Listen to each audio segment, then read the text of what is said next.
पोपटलाल पूरे दिल्ली शहर में बड़ी बड़ी डींगे मारने के लिए प्रसिद्ध था। साथ ही वो अव्वल दर्जे का पेटू भी था। उसकी इस आदत के चलते कोई भी आदमी उसे अपने घर भोज पर नहीं बुलाता था। फिर एक दिन पोपटलाल अपनी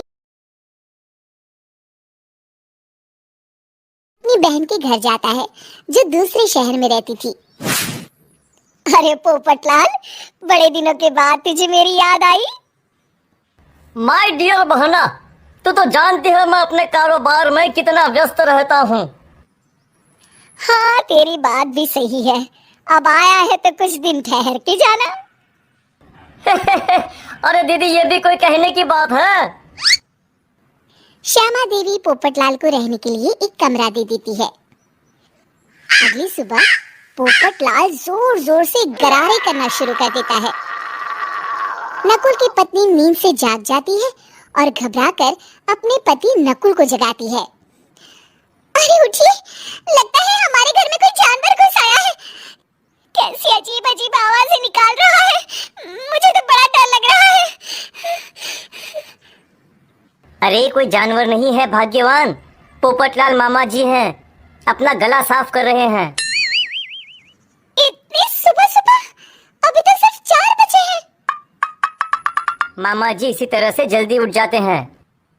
अच्छा, ठीक है। नकुल की पत्नी जैसे ही सोने लगती है और जल्दी नाश्ता भी करते हैं। क्या मतलब? मुझे अभी उठ के उनके लिए चाय नाश्ता बनाना पड़ेगा? हाँ। अरे मर गई रे, अब मेरा क्या होगा? फिर थोड़ी देर के बाद नकुल की पत्नी मामा जी के लिए चाय नाश्ता बनाने में जुट जाती है। अरे भाई वाह, बड़ी अच्छी खुशबू आ रही है। बहू, जो भी बना रही हो फटाफट ले आओ, जोरों की भूख लगी है। हाँ मामा जी, अभी लाती हूँ। देखते ही देखते पोपटलाल सारा नाश्ता चट कर जाता है।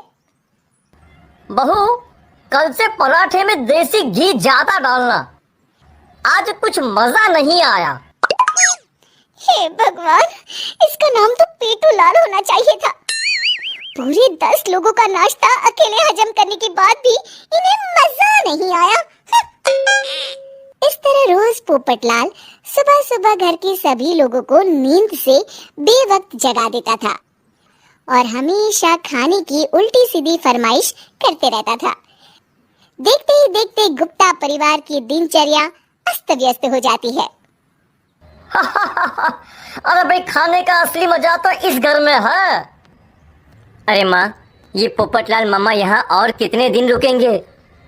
ये अकेले इतना खाना खा जाते हैं कि आज राशन वाला मुझसे पूछ रहा था कि अरे भाई, क्या आप लोगों ने घर में हाथी पाल लिया है? अरे बेटा, अब घर के मेहमान को कोई सीधे मुंह कैसे निकाल सकता है? माँ जी, अब बर्दाश्त की इंतहा हो गई है। मैं अकेले इतना काम नहीं कर सकती। आखिर मैं भी इंसान हूँ। मैं कल ही अपने मायके चली जाऊंगी। अरे भाग्यवान, हम सबको मुसीबत में अकेला छोड़कर तुम कहाँ जा रही हो? जरा सब्र करो, मैं कुछ सोचता हूँ। अगले दिन एक डॉक्टर साहब उस घर में आते हैं। अरे नकुल बेटा, ये डॉक्टर यहाँ क्यों आया है? अरे मामा जी, माँ की तबीयत बहुत खराब है। तबीयत तो खराब होगी ही, तुम लोग उल्टा सीधा खाना जो खाते रहते हो। देखो नकुल, मैं तुम्हारा फैमिली डॉक्टर हूँ, इसलिए आज से मैं जो कहूँगा तुम सबको वही खाना रोज खाना पड़ेगा।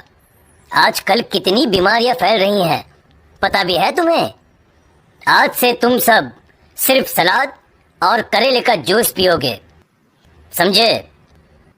डॉक्टर अंकल, आप ठीक कहते हैं। पोपटलाल घबरा के, अरे क्या खाक ठीक है भांजे, ये डॉक्टर सीधे सीधे हमें घास फूस खाने के लिए कह रहा है। अरे मैं कहता हूँ भगा इस डॉक्टर के बच्चे को यहाँ से। अरे मामा जी, डॉक्टर साहब ठीक ही तो कह रहे हैं। इसी बहाने आपका इतना बड़ा पेट जो बाहर निकला हुआ है वो अंदर हो जाएगा। इस तरह गुप्ता परिवार रोज खाने में सिर्फ सलाद खाना शुरू कर देता है। बेचारे पोपटलाल का बुरा हाल हो जाता है। ये लीजिए मामा जी, ताजा ताजा करेले का जूस। अरे नहीं नहीं बहू, मैं मरने से पहले मरना नहीं चाहता। मुझे तुम लोग माफ करो। ये भेड़ बकरी वाली जिंदगी तुम लोगों को मुबारक हो। मैं तो चला यहाँ से। पोपटलाल अगले दिन ही घर छोड़कर चला जाता है। क्यों बेटा नकुल, मेरी अदाकारी कैसी थी? मजा आ गया डॉक्टर। आपने तो बॉलीवुड के कलाकारों को भी मात कर दिया। आपको तो ऑस्कर मिलना चाहिए। बेटा ये थोड़ा ज्यादा हो गया।